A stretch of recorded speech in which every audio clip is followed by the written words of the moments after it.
prepared for Jesus. Our time, we do not know when the calling will come. So I have the pleasure at this time to invite our first preacher. He's a miracle boy. Hallelujah.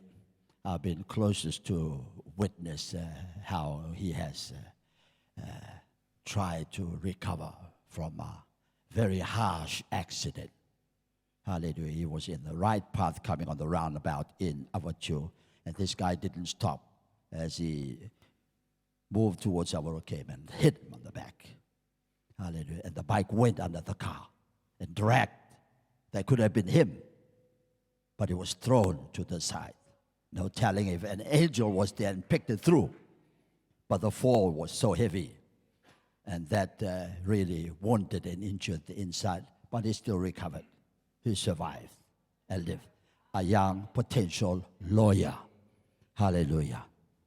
And he's back to preach. Amen. He will open the message and be blessed by it. Calling up our dear son, hallelujah, Elder Kikoret Charlie Ashin. God bless you. Hallelujah. Thank you.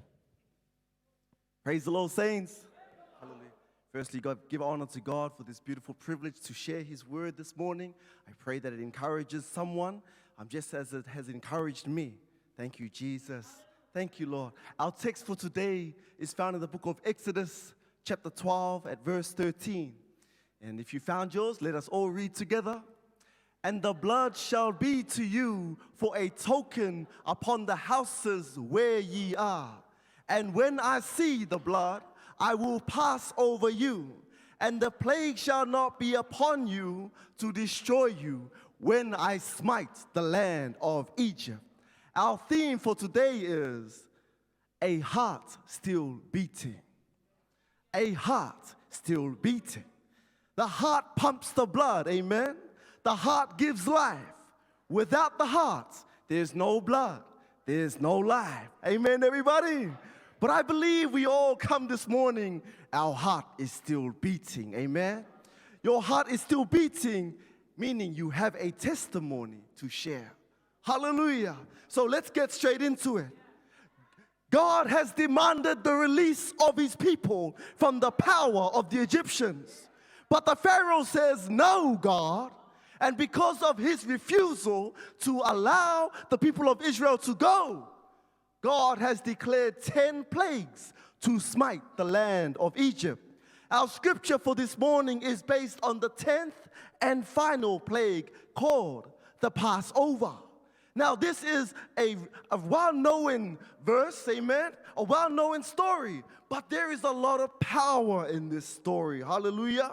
At this time, God sends an angel of death to move through the land of Egypt. He comes to kill the firstborn male child and beast, amen.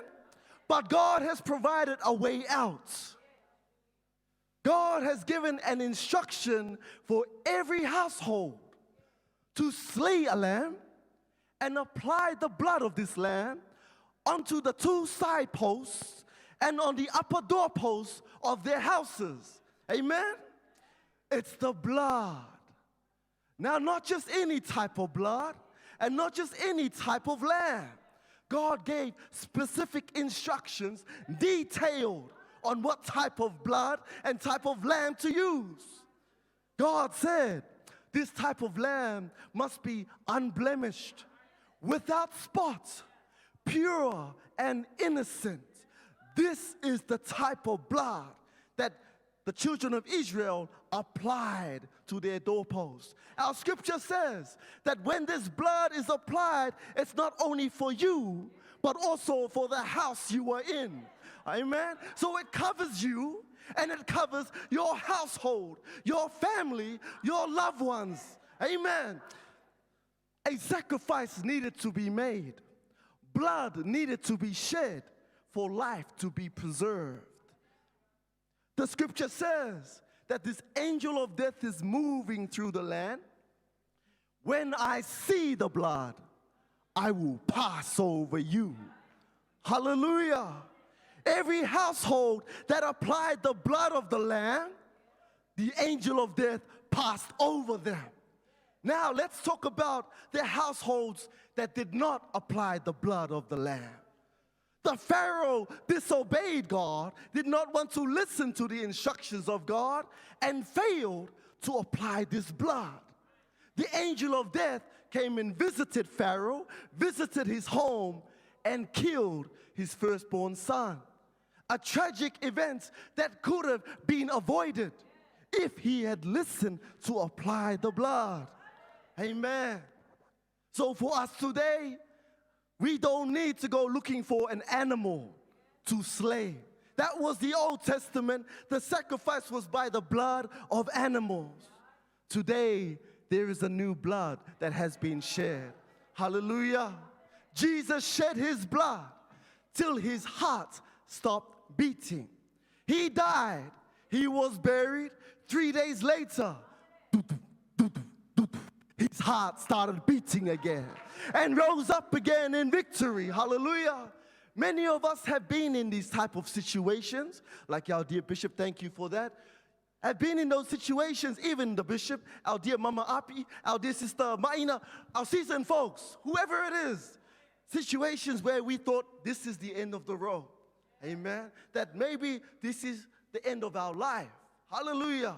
Being on our sick bed, and we thought that that was our deathbed. But your heart was still beating today. Amen. If your heart is still beating, then at that time, blood must have been applied on you. All right, the angel of death came to visit, but you had blood covered all upon you. The angel of death could not come and do what he came to do because you were covered by the blood of Jesus. Hallelujah. So the encouragement that I just want to leave with all of us, amen, get the blood.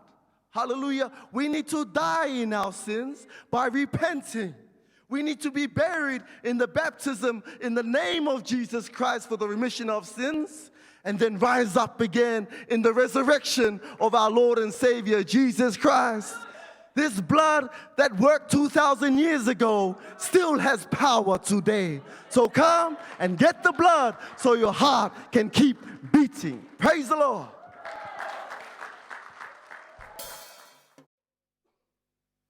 Our scripture for this morning, John 11:25. Jesus said unto her, I am the resurrection and the life. He that believeth in me, though he were dead, yet shall he live. In Maori, kua tua maira Yesu ki aia, ko au te tua kauanga, e te ora, ko te akarongo mai yakura, mate waturai, ka ora raya. People of God, our theme for this morning, power of God's word. Power of God's word. Te mana o te tua a te tua. Te mana o te tua a te tua. In the beginning, God created the heaven and the earth. And the earth was without form and void. And darkness was upon the face of the deep. And the Spirit of God moved upon the face of the waters. And God said, let there be light. And there was light. That's the power of God's word.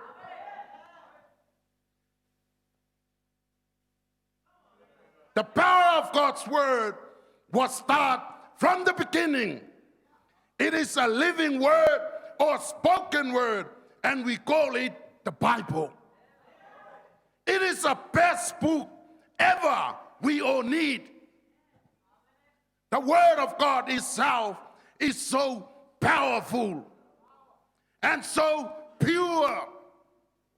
If we drink water every day, we feel our body strong, health, and happy. That's how the word of God does in us daily. If we read and study only the word of God, it gives us strength, life, peace, healing, wisdom, and understanding. It's burn all the diseases inside our body and break all kinds of rocks in our heart. As his word says in Jeremiah 23:29, is not my word like as a fire, say the Lord, and like a hammer that breaketh the rock in pieces? According to our scripture, the power of God's word also raised people from the dead. In verse 43, and when he thus had spoken, he cried with a loud voice, Lazarus, come forth. And Lazarus came out from the tomb. People of God, the power of God's word already called us out from that tomb of darkness, tomb of anger, tomb of unforgiveness, disobedience in the first time when we receive Jesus as Savior in our lives. The power of God's word convinced, convicted, and changed our yesterday to our tomorrow, and we have great hope in Jesus.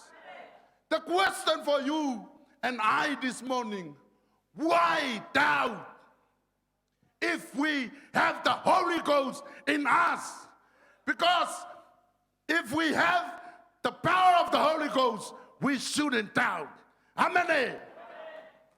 In conclusion, for the word of God is quick and powerful and sharper than any two-edged sword, piercing even the dividing asunder of our soul and spirit and of the joints of and marrow, and is a discerner of the thoughts and intents of the heart.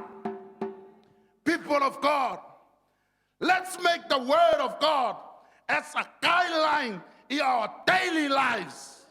As his word says, thy word is a lamp unto my feet and a light unto my path. Our theme says, power of God's word. Te mana o te tua a te tua. God bless us all.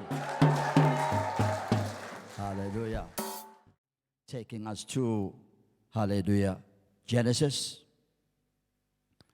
chapter 45, hallelujah, at verse 15.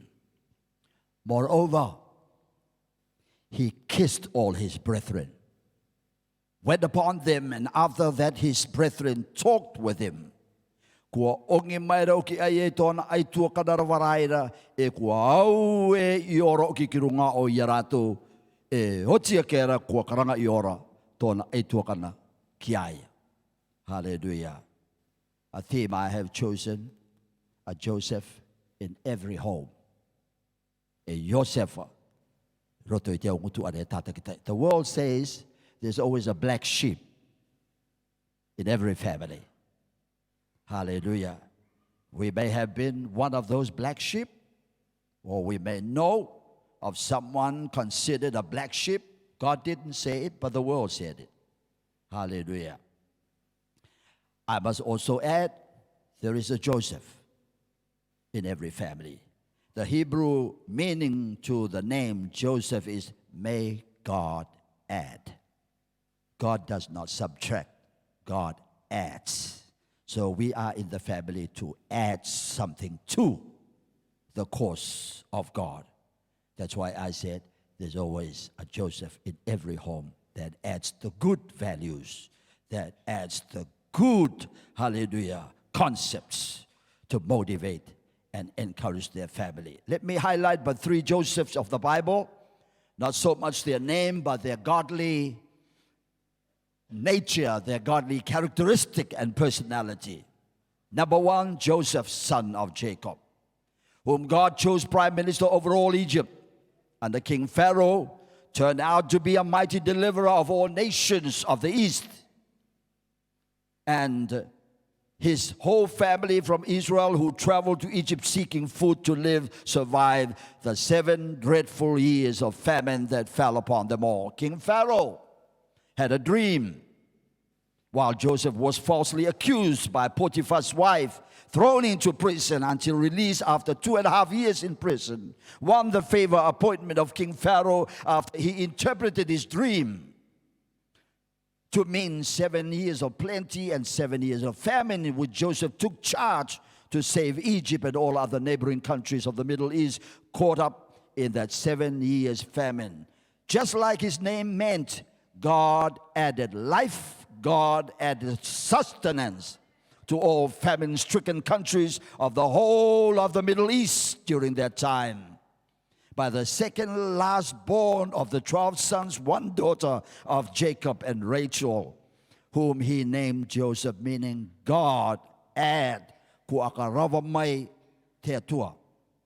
Second, Joseph, husband of the Virgin Mary. Matthew 1:19-21 describes of how Joseph discovered that his espoused or engaged Mary to be wife was pregnant, and the dilemma in which this placed Joseph in. But verse 19, being a just man and unwilling to put her to shame or make a public spectacle of her like most husbands do, hallelujah, was minded, hallelujah, to put her away privately. But while he thought on these things, behold, the angel of the Lord appeared unto him in a dream, saying, Joseph, thou son of David, fear not to take unto thee Mary thy wife, for that which is conceived in her is of the Holy Ghost, not of any man. She never slept with no man. She's still a virgin waiting on you to take her to be wife. Hallelujah. For that which is conceived in her is of the Holy Ghost. And she shall bring forth a son. Thou shalt call his name Jesus. He will save his people from their sins. He was not hasty, angry, acted foolishly, like many people do, but waited patiently, like his name meant. May God add, until the whole truth came out. Hallelujah. Thirdly, Joseph of Arimathea. The gospel writer Mark describes him as a respected member of the Sanhedrin Council, a Jewish religious council who awaits for the coming of the kingdom of God. But Matthew simply calls him a rich man, a very rich man, while Luke vouches for him as a good and righteous man. And John calls him a disciple of Jesus, but secretly for fear of the Jews, just like Nicodemus came by night. All 4 Gospels record that after the crucifixion of Jesus, it was Joseph of Arimathea who not only openly and publicly helped Jesus carry his cross to Calvary, where he got crucified, but very bravely and boldly asked Pilate for the dead body of Jesus. And he laid it in a newly prepared tomb that he had made for himself. He made this tomb for himself. He gave it for Jesus, and Pilate granted permission. Hallelujah. So, glory to God. A history is written about this Joseph of Arimathea, how he sailed to England, took with him the Holy Grail or chalice of the Last Supper that Jesus celebrated, plus what today is called the Gladstone Bury Thorn, a piece of the crown of thorn that was placed on the head of Jesus, which keeps flowering twice a year and still to be seen today in England. Just as his name Joseph stands to mean, may God add, so all who have biblical names should look deeply into the Hebrew or Greek meanings of their names. May be surprised to know that their meanings with perhaps having tremendous significance to live for and live up to. Peter, Paul, Andrew, Esther, and so forth. Our text declares, moreover, he kissed all his brethren, wept upon them. After that, his brethren talked with him. A Joseph in every home. Now, what's to be learned of the life of Joseph, son of Jacob? Number one, he was a dreamer. Every dream he had, whenever he felt that God was speaking to him, he never kept it to himself, but shared to his dad, shared to his mom, shared to his families. All of it, whether they like it or not. That's just the way it is. He wanted them to know because the Spirit moved him to usher it. Hallelujah. For which he was envied, he was hated, and created animosity amongst his own brethren, which led to evil scheming to kill him, or because of their ignorance at seeing the power of God in and through the young boy and 17-year-old Joseph. There are many who will hate you, share your dream that might be of ultimate truth. He was a visionary. He never faltered, never took his eyes off God from as a young teenager at 17 years when the brothers threw him down into a pit to die. But on seeing some Ishmaelites come by, they thought to get some profit of him, sold him for 20 pieces of silver. Their own brother soaked his coat of many colors in blood to lie to their father that a wild beast had attacked and killed Joseph. Sold a slave to Potiphar in Pharaoh's household, falsely accused of assault and rape by Potiphar's wife, thrown into prison 2.5 years. And when released, an interpreter of dreams was then made ruler over all of Egypt under only the king Pharaoh. Now at age 30 years, finally met up with his own brothers who sold him away and wished him death. They all bowed at his feet, thus fulfilled the dream which he was hated for, when he told them many years back of a dream he had while cutting, bundling, and stacking of wheat, while his bundle stood alone, all the other 11 bundles bowed to his.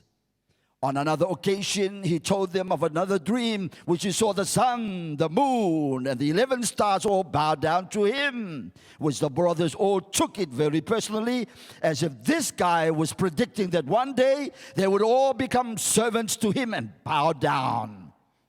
That led to Joseph's own demise, devised by the evil wickedness of his older brothers, until and all finally fulfilled when they literally bowed in obeisance to their brother Prime Minister Joseph, son of Jacob.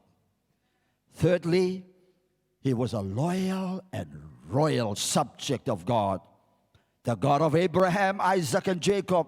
Jesus Christ himself, who before Abraham was, I am, the great I am. And lastly, he was no threat to nobody, but a forgiver of sins. People may be afraid, may be intimidated by us, and not like us, don't want to befriend us. That don't matter. We are still forgivers of sins. We don't return evil for evil. We don't take offense. Hallelujah. The Word of God says, He has the last say. I will pay, He says, in my own way. So Genesis records very quickly of that very historic occasion. Joseph wept aloud. The Egyptians, the house of Pharaoh, heard. Joseph said unto his brethren, I am Joseph, doth my father yet live? And his brethren could not answer. They could not answer him, for they were troubled at his presence. Joseph said unto his brethren, Come near, move closer to me. I won't bite you, I pray you. And they came near, and he said, I am Joseph, your brother, whom you sold to Egypt. Now therefore be not grieved, not angry with yourself that you sold me. For God did send me before you to preserve life. And these 2 years had the famine been in the land, and yet there are 5 years more, in the which there shall neither be earing nor harvest. God sent me before you to preserve you, our posterity, hallelujah, in the earth, to save our lives by great deliverance. So now, it was not you that sent me hither, but God, and a ruler throughout all the land of Egypt. And he fell upon his brother. He fell upon his brother Benjamin's neck, and he wept. And Benjamin wept upon his neck. They were the last born of Rachel. Hallelujah. Here's our text. He kissed all his brothers. Hallelujah. How many of us have kissed each other? All our brothers, all our sisters, whenever we meet, and members of the family. Do we only kiss certain, not the others? With all that much evil done to Joseph, he kissed them all, wept upon them. After that, his brethren talked with him, open policy, talking this time. Joseph in every home. Joseph was a dreamer. We all have dreams. The biggest dream ever fulfilled in our life. And all who believe in the one God of Abraham, Isaac, and Jacob, the great I am, Jesus Christ, is that you are born again in Jesus Christ. Born of the water and of the Spirit. Obeyed Acts 2:38-39. Repented of our sins. Baptized in Jesus' name. Filled with the Holy Ghost. Received the precious gift of the Holy Ghost. Such promise made unto us, to our children, to all that are far off, even as many as the Lord shall call. I had a dream on the day we first held a kaikai in honor of all our citizen seniors, our seasoned papas and mamas in our church. I had a dream that same morning I saw Deacon Tiki carrying a white coffin on his shoulder. He didn't have nobody else. He was carrying a white coffin, come through the door, in the middle of a few people gathered there. He was wearing his usual Holy Communion white suit. I wondered who had died. I woke up disturbed but prayed to God for meaning and interpretation like Joseph had always done. Not long after that day, news came that our pioneer missionary sent to Tahiti, Suffragan Bishop Aukinotaura, had died while having been referred to France from Tahiti for a heart problem. Both Mama Pere and I made our journey amidst COVID-19 pandemic restrictions, as there was no other route to Tahiti but via Auckland, via New Zealand, to LA and to Tahiti to honor his passing and burial, where he had served 6 to 7 years. When his coffin arrived in Tahiti, amidst huge celebration and fanfares, it was like in a wooden box, and it was brown in color. But our very own local funeral director in our Tahiti church overnight wanted to refresh the body and make him refreshed for the funeral and burial the next day while they opened the coffin. Hallelujah. It was a sight they didn't allow Mama Tipu to see, didn't allow the family to see. His body was already decomposed, was never treated. His face could not be recognized. So it was timely to change into a nicer and more beautiful white coffin. Then we were back to New Zealand to bury another preacher of ours. Te Suke Elder Vaivai Ruaporu had also died with infection on his liver, a common symptom of breathing asbestos. As a most dedicated construction builder all his life and specialized in painting, that we all do know. 2, if he didn't have the proper covering mask while spraying painting, hallelujah, spray painting may also have been contributing factors to his infection on his liver. Despite it all, he also had a beautiful white coffin for his grand send-off. I finally got the meaning and answer to the interpretation of the strange dream I shared with Deacon Tiki. Tiki represented our church, represented the SPDC, carrying this white coffin, dressed in white, in his communion attire upon his shoulder, because they ain't heavy. He ain't heavy, he's my brother.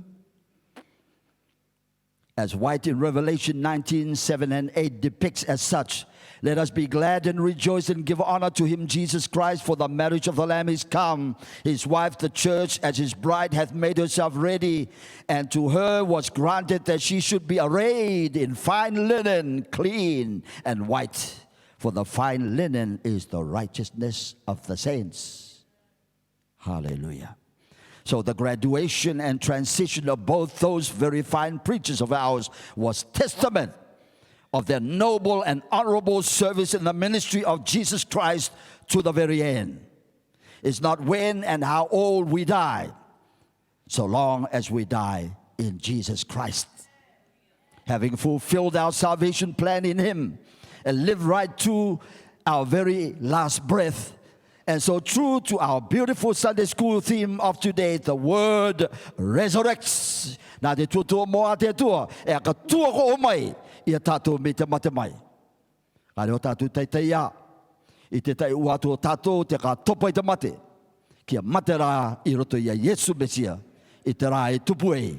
Live to live and die in Jesus Christ. Finally, only a few days ago, I dreamt a most unusual but amazing dream of one of our mission field where we have missionaries there serving in Samoa.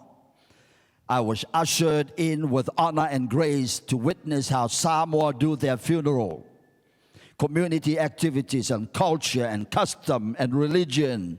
Never before in all the travels I had taken to Samoa have I been exposed to a lot. I was led to see people dressed in their, hallelujah, in their lava, nobly, honorably. I was just escorted to see and watch every scene that was shown to me. Hallelujah. Thank you, Jesus. Thank you, Jesus. All beautiful, interesting, amazing. I woke up after I had much prayer, fasting, and much pondering upon it for meaning and interpretations from Almighty God, Jesus Christ. I come to the conclusion, hallelujah, it is now time to take our missionaries, after having been in training 4 to 5 years here in our church, back to Samoa to serve their country, serve their people, and preach Jesus. Hallelujah.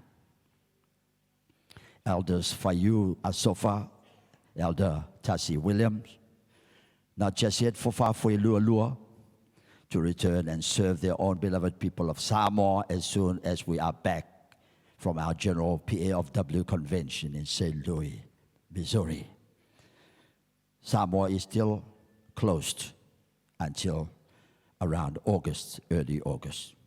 In conclusion, my dear friends, live stream audience, Joseph never condemned none of his murderous brothers, but forgave them all the evils that they had done against him. Never condemned. If there is any condemnation in the church of God, we're out of line. We're not in the will of God. Pray for each other, encourage each other, motivate each other, show the right path that we know best. Hallelujah. No one in our church and our apostolic oneness faith has no right whatsoever to condemn in church or in the community, but forever pray, forever encourage, forever love them, people, as much as Jesus has loved and forgiven all at his last breath on the cross. No one is insignificant. No one is worthless. No one is ever useless whom Jesus shed his blood. None should perish, but all come to repentance. Love all, cheer all. Whoever stands up here, the pastor's prerogative to put them to training until their time matures to go on. We train from children right up to the oldies. Hallelujah. Until their eyes close. Hallelujah. Praise the name of Jesus.